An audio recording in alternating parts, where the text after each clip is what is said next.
Hey everybody, it's Bobby. So check this out. I was at a friend's house and she had this deck, the Black Moon Astrology cards by Susan Shepard. I fell in love with it. I ordered it on the spot. Actually, as soon as I got home. So not on the spot, but got it from Amazon. I can't remember exactly how much it was. I think it was around $20. I think. I'll put the price and the link in the description box. But this says 52 cards plus guidebook. Drawing on the ancient discipline of interpreting the night sky, the Black Moon Astrology cards give you access to the tangible wisdom contained in the heavens above. The movements of the planets, the luminaries, and the stars are reflected in the happenings of Earth and influence our lives, bodies, souls, and destinies. Okay. As a science and an art, astrology reveals the insight and knowledge that is literally written in the stars. The 52 cards are based upon the most important placement of a horoscope, making this an in-depth deck for divination and self-awareness. The 148-page guidebook includes information on a range of astrological influences, including the planets, eclipses, lunar nodes. You don't need to be an astrologer to read these cards. With a divinatory meaning, keywords, and tarot correspondences for each card, this deck makes the principles and revelations of astrology easy to access. So here's the thing. I use astrology in my tarot readings. I do the astrology of tarot. I am not an astrologer. If you ask me to break down the decans and the 12 houses, we might have some issues. But as far as the astrology at tarot goes, I know that. And because I know that, this deck here specifically called out to me, and it really resonated. It does have an ISBN number. You know, guys know how I am about the ISBN numbers. We want to make sure the artists and the authors get their true comeuppance, right? All right. And the thing I liked about this deck is it has a style that I like. It reminded me of a Chris Butler deck, and I had to have it. Okay, so here's the guidebook. It's a good sized book. I was looking at the back page about the author. Okay, it goes into the definitions.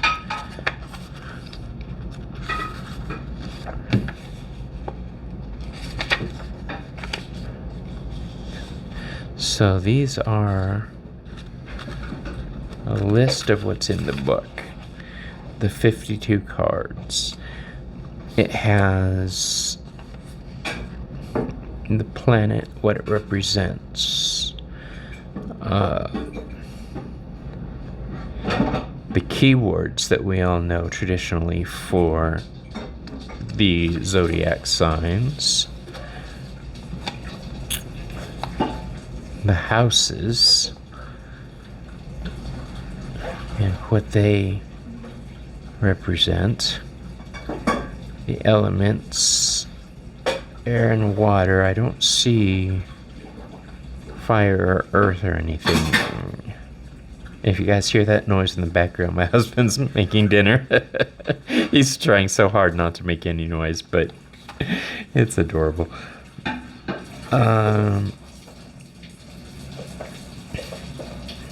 Yeah, let's just jump into it and see what it says.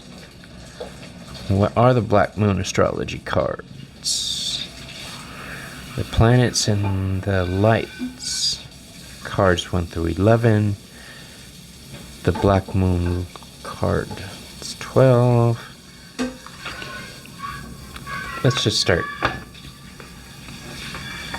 I Do you like the big purple box?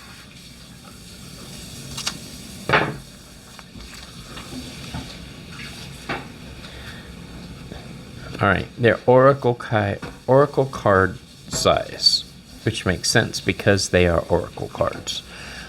I like the back of them.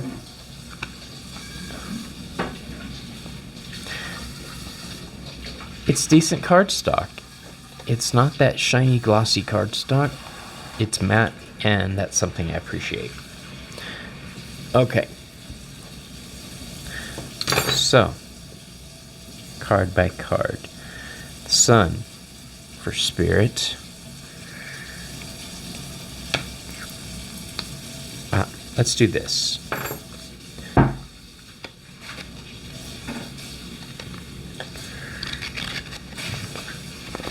There we go.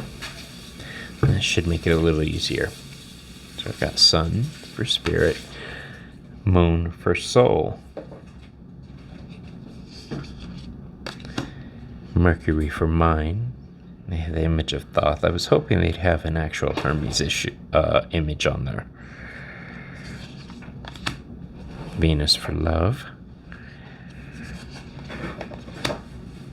Mars for force. Can you guys see why I thought this was compatible with my Chris Butler decks? Saturn for truth,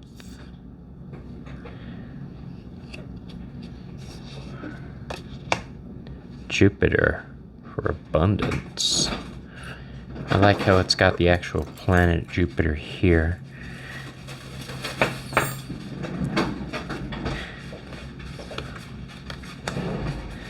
Chiron for healing.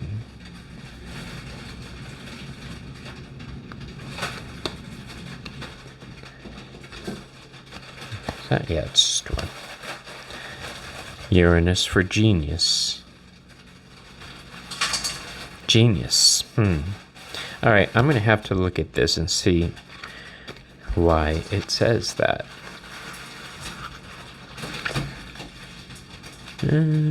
Card number 9 is the next one on the page. It says, the public is wonderfully tolerant. It forgives everything except genius. He's laughing at me because I told him he wouldn't be bothering me while I did this. I didn't expect him to be making this much noise, though. It's my own fault. The public is wonderfully tolerant. It forgives everything except genius. Oscar Wilde. Okay, a sudden bolt of surprise that causes chaos. Uranus, the Great Awakener, is here to wake you up. Case Uranus rules the Fool card in tarot. So as we're going across this, I'm making that mental connection to seeing how I could apply this. Now here's something. The corresponding tarot card they have listed is the Tower.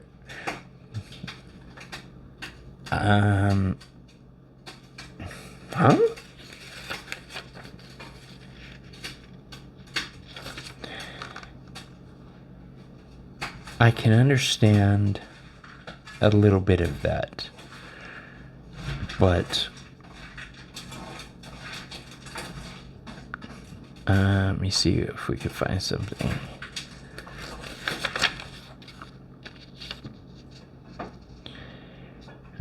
The great humanitarian Uranus is not personal, and its viewpoint is one that is detached and unemotional. It symbolizes the one who doesn't really need a partner, but is a friend and a soulmate to everyone. Those under the influence of Uranus are objective, just enough to derive reliable insight into other people's motivations. These types tend to be brainy, cool. Such attachment is needed when everything is about to be turned upside down. So, I'm not loving the associations they're making.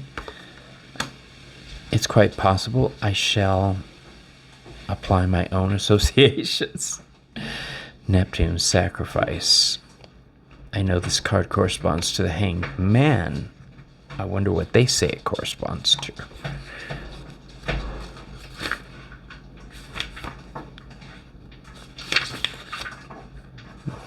Corresponding tarot card, the Seven of Cups. See, I'm not crazy about the way they have it set up, but they're beautiful cards. Pluto for transformation. I'm sure I could make the definitions fit into the standard definitions. The 12th card, Black Moon Lilith, mystery.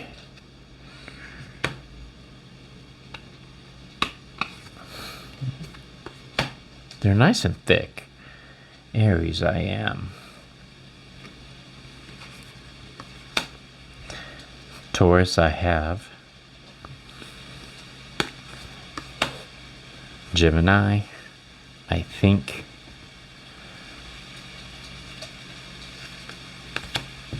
Cancer, I feel. These are all traditional keywords. Leo, I will. That is my card. I'll be having a birthday next week, actually. Oh, I forgot all about that. It's my birthday next week. Virgo, I analyze. Libra, I balance. Scorpio, I transform.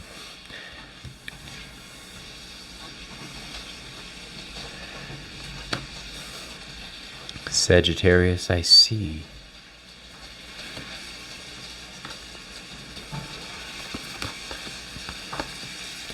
Capricorn, I use. Aquarius, I know. Pisces, I believe. I believe I can fly. And here we're into the houses. So the first house is the body. The second house is owning.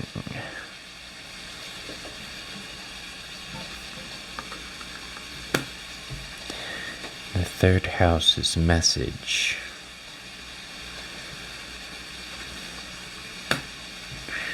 The fourth house is roots. I like these cards. Can you see why I like them? The fifth house is creativity. That's a little scary with the fun house. The fun houses have always creeped me out. The sixth house, routine.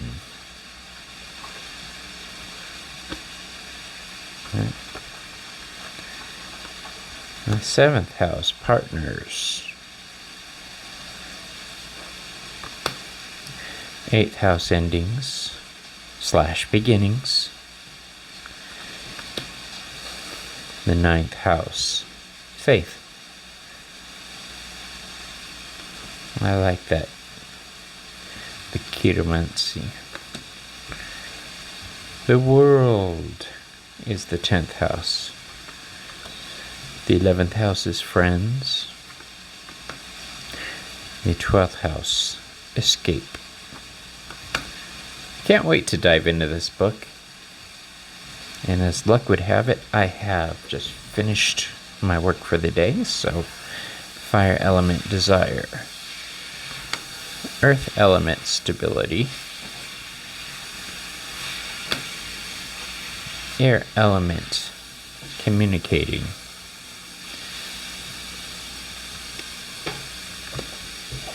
Water element, sensing.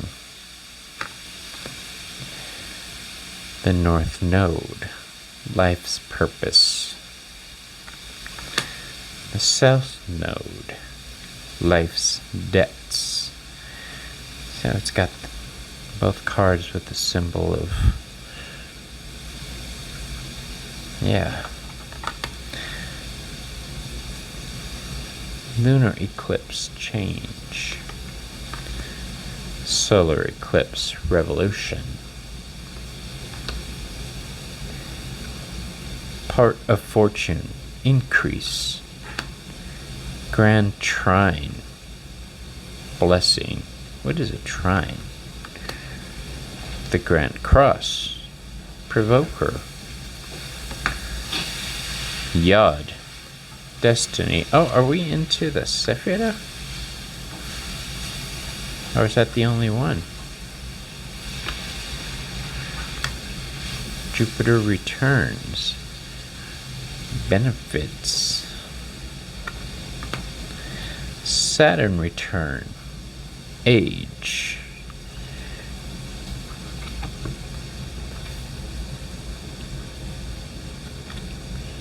Mercury retrograde. We're in a Mercury retrograde right now, and there's my Lord Hermes. And then the 52nd card, Void of Course Moon, missing. So, for those of you into astrology, tell me what you think of this deck just by seeing it. I'm intrigued. I'm intrigued by the pictures, and I'm intrigued on how I'm going to be able to use it in my professional work, and specifically in a zodiac spread with my zodiac cards. So I will be back on the next video, and I want to know what you guys think. Oh, I'm not going to shuffle them right now because I wouldn't know how to read them, but they are a good quality card. It's definitely something I recommend getting. I can already tell it's going to be useful. So, all right, you guys, let me know what you think. All right, bye.